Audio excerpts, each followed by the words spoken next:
Właśnie z tego powodu pokażę Wam 4 ostatnie cyfry mojej karty kredytowej. Zapamiętajcie sobie je dobrze. Za chwilę pokażę Wam, jak 9 koła wpłynęło na moje konto z Chicken Road. A wszystko się dzieje dlatego, że 95% ludzi traci pieniądze na Chicken Road. A wiecie dlaczego? Ponieważ istnieją dwie wersje tej gry. Widzicie, ponieważ są dwie wersje, większość ludzi pobiera tą złą i traci wszystko. A teraz pokażę Wam tą dobrą, oficjalną, żebyście i Wy mogli wygrywać. Wyjaśnię Wam. Większość ludzi pobiera złą aplikację, tą fałszywą, gdzie minimalna stawka wynosi 40 zł. Ja idę dalej, mnożę dalej i paf. Przez jeden skok straciłam dosłownie wszystko.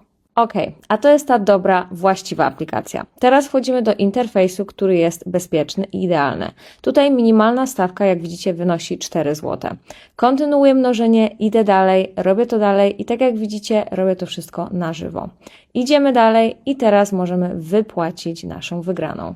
Klikamy wypłatę i teraz wypłacamy, żeby pieniądze przyszły na moje konto w banku. Czekam chwilę i proszę, zobaczymy, czy już przyszły. Oto moje konto bankowe. Jak widzicie, 4 ostatnie cyfry są te same, co na mojej karcie. A oto te 9 koła, które pokazałam Wam na samym początku i te 10 koła, które wygrałam przed chwilą. Wszystko jasne, tylko z oryginalną wersją gry Chicken Road. Zostawiam Wam link w opisie do oryginalnej wersji Chicken Road.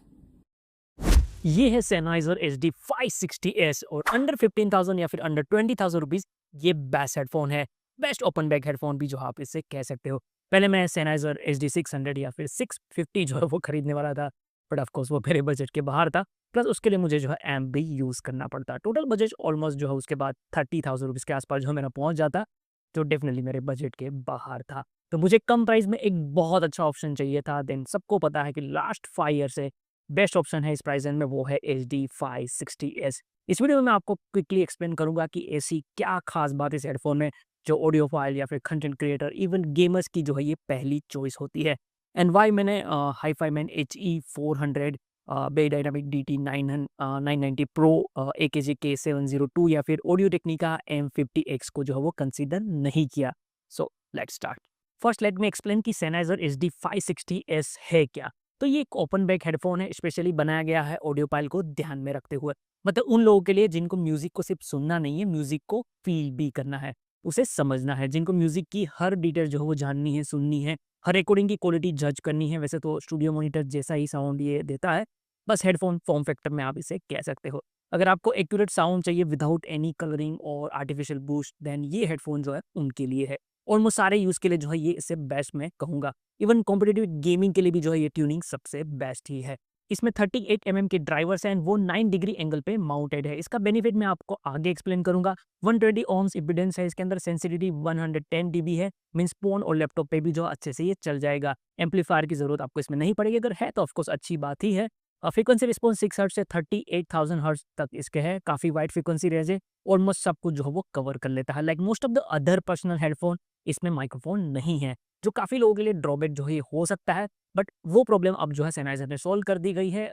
इसमें जो है एक add on boom microphone जो है वो launch हो गया है। ये आप सेपरेटली भी खरीद सकते हो और साथ में कॉम्बो में भी जो है वो खरीद सकते हो। मैंने इसको जो है कॉम्बो ऑफर में खरीदा है।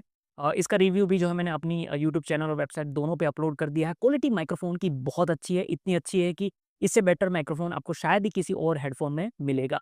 एंड इसकी कॉस्ट भी बहुत ज़्यादा नहीं है, तो आप डेफिनेटली जो है इसको खरीद सकते हो। ये एड ऑन माइक्रोफोन डेफिनेटली इस हेडफोन को इसके कॉम्पिटिटर्स के मुकाबले बहुत ज़्यादा एडवांटेज जो वो ऑफर कर देता है। अब गेमर, स्ट्रीमर और जिनको ज़्यादा मीटिंग और इवेंट अटेंड करनी होती है, उनके लिए भी ये हेडफोन जो है बहुत अच्छी चॉइस बन जाएगा। फर्स्ट, इस हेडफोन की बिल्ड क्वालिटी भी एक रीज़न है कि मैंने जो है इसको सिलेक्ट किया है। वैसे लुक वाइज तो ये डिसेंट ही लगता है, उतना प्रीमियम नहीं लगता, क्योंकि ऑफकोर्स पूरा हेडफोन जो वो प्लास्टिक का है, but like other Sennheiser headphone एक सॉलिड प्लास्टिक बिल्ड है इसके अंदर एंड ये ड्यूरेबल डेफिनेटली फील होता है। तो डोंट वरी, इसका साथ आपकी दोस्ती जो है काफ़ी लंबी चलेगी। मुझे Sennheiser की केबल क्वालिटी हमेशा से अच्छी लगती थी, इसमें भी केबल क्वालिटी अच्छी है।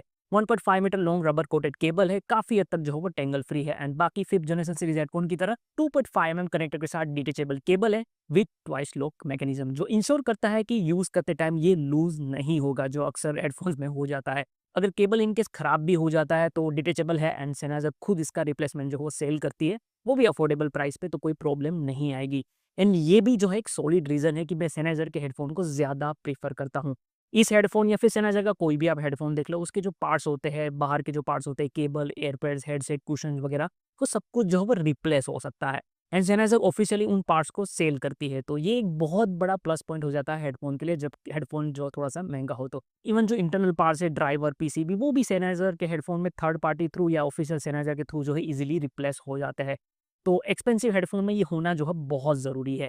एंड ये भी एक रीज़न है कि मैं या फिर दूसरे लोग Sennheiser को ज़्यादा प्रेफर करते हैं दूसरे ब्रांड के कंपेयर में। इस हेडफ़ोन का बेस्ट पार्ट जो है कंफर्ट भी है, बहुत ज़्यादा बल्की नहीं है, अराउंड द ईयर डिज़ाइन है बट ईयर पे पूरा ये कवर कर लेता है। टच बिल्कुल भी ईयर्स को नहीं करता, तो प्रेशर ईयर पे बिल्कुल आपको फ़ील नहीं आएगा। जो एयरपैड्स है वो वेलोर मटेरियल के हैं, काफ़ी सॉफ्ट है एंड अच्छी बिल्ड के है। एंड इट्स गुड कि वो आर्टिफिशियल लेदर या फिर और रेक्सिन टाइप मटेरियल का यूज़ यहाँ पे नहीं किया एयरपैड्स में, क्योंकि उससे तो ये ज़्यादा बेटर है।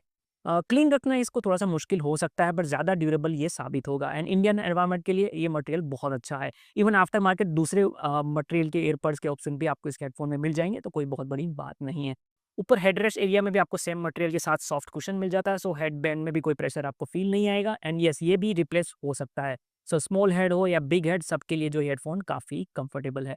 एंड ये जो है एक ओपन बैक हेडफ़ोन है, तो एयर पे प्रेशर आपको फ़ील नहीं होगा। वैसे ओपन बैक और क्लोज़ बैक में डिफ़रेंस क्या होता है, वो आई थिंक मुझे लगता है कि वीडियो जो भी देख रहे हैं, उनको पता ही होगा, बट काफ़ी लोगों को इसको लेके ज़रूर कन्फ्यूज़न होगी कि कौन-सा बेटर है।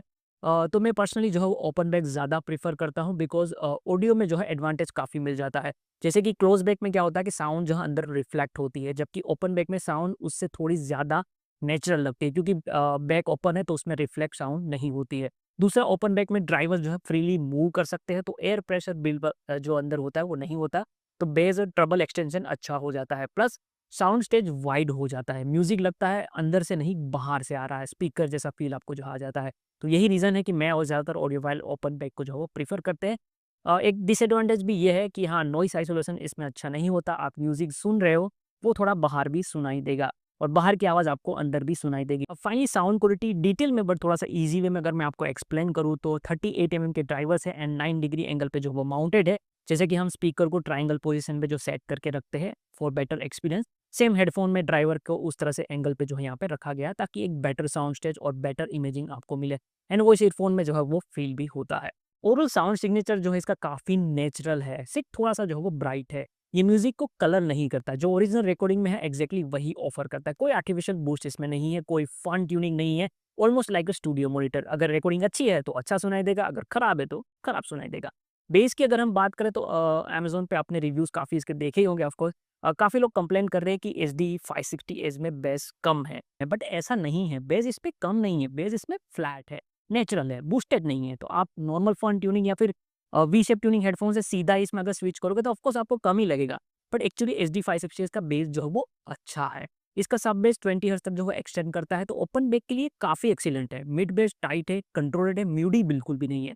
बेस नोट में डिफरेंस इसमें क्लियरली पता चलता है। आपको एक ही टाइम पे ड्रम और बेस गिटार का अलग-अलग जो है वो सुनाई देंगे, मिक्स नहीं होते हैं। बेस का टेक्सचर अच्छा है, क्लास लीडिंग तो नहीं कह सकते बट प्राइस के हिसाब से जो है वो बहुत अच्छा है। अगर एक सिंपल वे में अगर मैं आपको कहूँ तो बेस फील कम होता है, फिजिकल इम्पैक्ट कम है, बट बेस सुनाई क्लियरली देता है। ऑडियो पाइल लिसनिंग के लिए जो है ये परफेक्ट बेस है। मिड आई थिंक एचडी 560 इसका सबसे स्ट्रॉन्गेस्ट पॉइंट है। लोअर मिड नेचुरल है, बेस से पूरी तरह सेपरेटेड है, कोई ब्लीडिंग इन दोनों में नहीं है। अपर मिड थोड़ा-सा फॉरवर्डेड है, ज़्यादा नहीं, सिर्फ थोड़ा-सा। इसकी वजह से वोकल इसमें काफ़ी क्लियरली जो है वो सुनाई देते हैं। मेल एंड फीमेल दोनों वोकल जो है वो अच्छे लगते हैं इसमें। इंस्ट्रूमेंट नेचुरल लगते हैं, गिटार, पियानो, वायलिन अनकलर सुनाई देते हैं, पूरी तरह से जो है वो ट्रांसपेरेंट लगता है। अगर ट्रबल की बात करें तो एचडी 560 का ट्रबल एक्सटेंड काफ़ी 30 किलोहर्ट्ज़ तक जो है Sennheiser क्लेम करते हैं कि जा रहा है एंड प्रैक्टिकली ऐसा लगता भी है कि जा रहा है। ट्रबल बहुत डिटेल के साथ है। Symbols and high head clearly जो है वो सुनाई देते हैं, एयर फ्रीक्वेंसीज प्रेजेंट है और lower treble around 6 to 8 kilohertz थोड़ा-सा जो है वहाँ पे एलिवेटेड हुआ लगता है। तो इसकी वजह से क्लियरिटी इंक्रीज़ होती है, डिटेल भी काफ़ी बेटर तरीके से